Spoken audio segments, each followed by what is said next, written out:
ليتقدم للوصل الآن بهدف مقابل لا شيء، ليتقدم الوصل ويشعل المباراة حقيقة هنا في زعبيل. المباراة توها بادية يا ماهر، لكن ماهر فعلا بيولعها.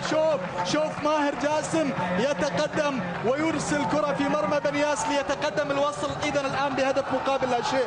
لا إن شاء الله مباراة، إن شاء الله مباراة كبيرة.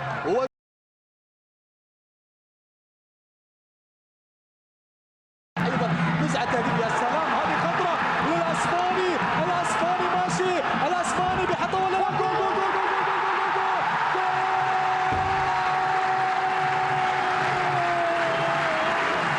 يسدي الأسباني انفراد أسباني وصلاوي باتجاه مرمى بنياس، والهدف الآن عن طريق فرانسيسكو يزدي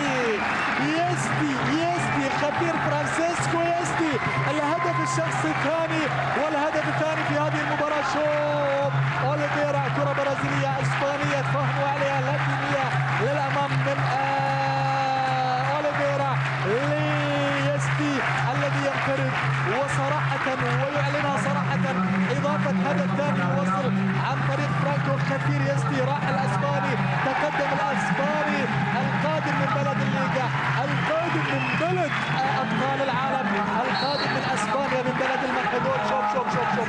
شوف يزدي راح رفع راسه يزدي، والقادم من أتلتيك بلباو الأسباني والذي لعب ل11 موسم في الليغا.